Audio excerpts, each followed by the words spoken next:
মৰমৰ ছাত্ৰ-ছাত্ৰীসকল তোমালোক সকলোকে আমাৰ এই চেনেলটোলৈ পুনৰবাৰ স্বাগতম জনাইছোঁ। আজি মই তোমালোকৰ বাবে লৈ আহিছোঁ তৃতীয় শ্ৰেণীৰ অসম জাতীয় বিদ্যালয়ৰ গণিতৰ প্ৰশ্ন কাকতখন।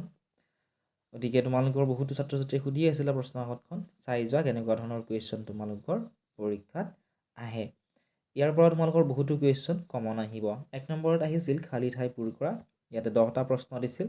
ইয়াতেই যিখিনি খালী ঠাই আছে এই খালী ঠাইবিলাক তোমালোকক পূৰ কৰিবলৈ কৈছিলে।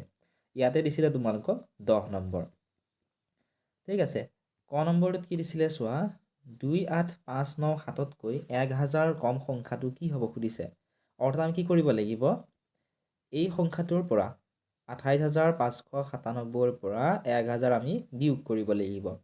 বিয়োগ কৰিলে আমি যিটো সংখ্যা পাওঁ সেইটো আমি এই খালী ঠাইখিনিত লিখিব লাগিব। ঠিক আছে, ক নম্বৰত কি দিছে, এইকেইটা যোগ কৰিব দিছে। প্ৰথমতে তোমালোকে এই দুটা যোগ কৰি লোৱা, এই দুটা যোগ কৰাৰ পিছত এইটো যোগ কৰিবা। ঠিক আছে, এনেকুৱা ধৰণে নকৰেই তোমালোকে আন এটা পদ্ধতি কৰিব পাৰা।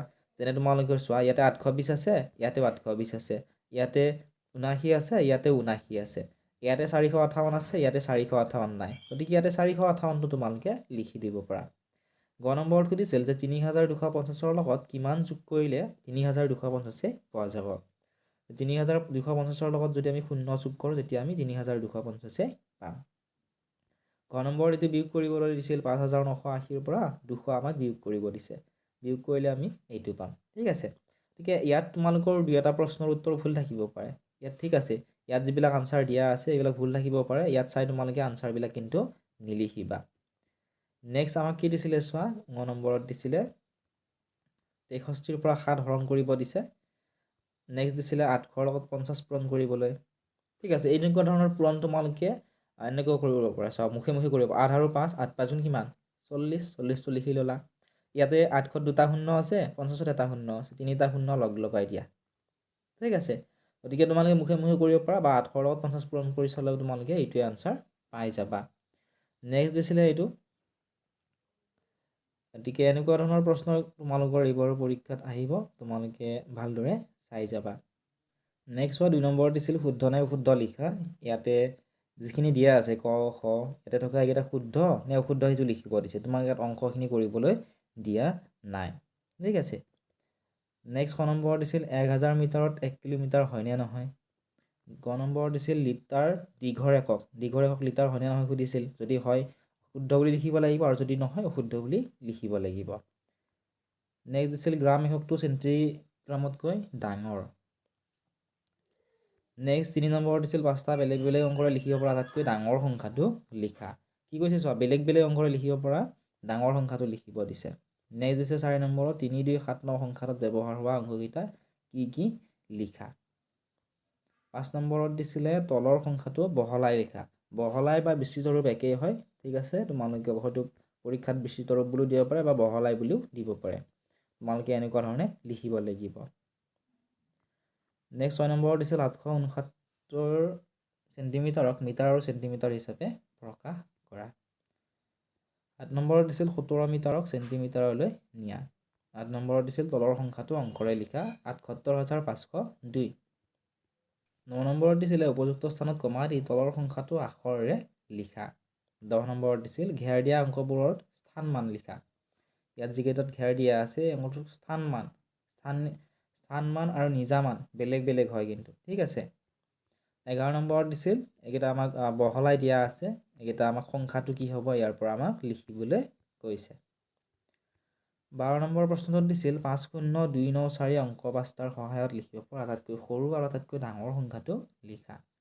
13 নম্বৰত দিছিল তলৰ সংখ্যাকেইটা ডাঙৰৰ পৰা সৰুলৈ সজাবলৈ দিছিলে।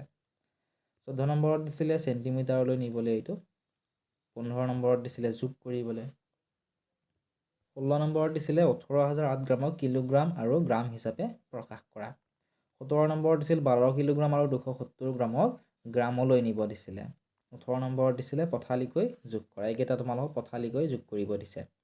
19 নম্বৰত দিছিল দুটা সংখ্যাৰ পূৰণফল 336, তাৰে এটা সংখ্যা 8 হ'লে আনটো সংখ্যা কিমান হ'ব উলিয়াবলৈ দিছে।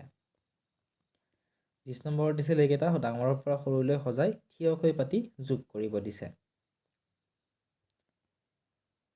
21 নম্বৰত দিছিল ডাঙৰৰ পৰা সৰুটো বিয়োগ কৰা। ডাঙৰ কোনটো, এইটো ডাঙৰ, এইটোৰ পৰা এইটো বিয়োগ কৰিব দিছে। 22 নম্বৰত দিছিল 4টা অংকৰে লিখিব পৰা আটাইতকৈ ডাঙৰ সংখ্যাটোৰ পৰা 4টা অংকৰে লিখিব পৰা আটাইতকৈ সৰু সংখ্যাটো বিয়োগ কৰা। 23 নম্বৰত দিছিলে দুটা সংখ্যাৰ যোগফল 5,754, তাৰ এটা সংখ্যা 393 হ'লে আনটো সংখ্যা কিমান হ'ব? 24 নম্বৰত দিছিল এটা চোলাৰ দাম 285 টকা, তেনেকুৱা 14টা চোলাৰ মুঠ দাম কিমান হ'ব? এইটো আমি পূৰণ কৰি দিলে পাই যাম। 25 নম্বৰত দিছিল তলৰ হৰণ অংশবোৰৰ ভাজ্য, ভাজক আৰু ভাগফলবোৰ লিখা। 26 নম্বৰত দিছিল বাওঁফাল আৰু সোঁফাল বেলেগে সৰল কৰি দেখুওৱা। 27 নম্বৰত দিছিলে এজন মানুহৰ বেংকত 9,458 টকা জমা আছিল, তেওঁ আকৌ 3,751 টকা জমা থ'লে, এতিয়া তেওঁৰ মুঠ কিমান টকা জমা হ'ল? 28 নম্বৰত দিছিল অজিতৰ জন্মদিনত তেওঁৰ 6জন বন্ধুৱে মিলি 906 টকাৰ এটা উপহাৰ দি দিলে, তেওঁলোকে গাইপতি কিমান টকা দিবলগীয়া হ'ল?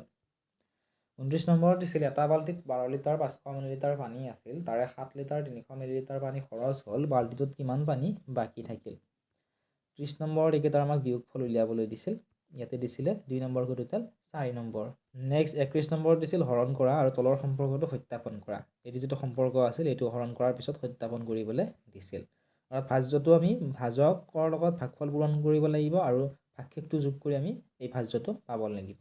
এই সম্পৰ্কটো তোমালোকক মই শিকাই দিছিলোঁ, তেনেকুৱা ধৰণে তোমালোকক সত্যাপন কৰিব লাগিব। ইয়াতে 4 নম্বৰ দিছিলে।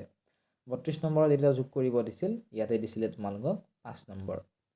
33 নম্বৰত দিছিল হৰণ কৰি ভাগফল আৰু ভাগশেষ উলিওৱা। 34 নম্বৰত দিছিলে পূৰণফল উলিয়াবলৈ এইকেইটাৰ।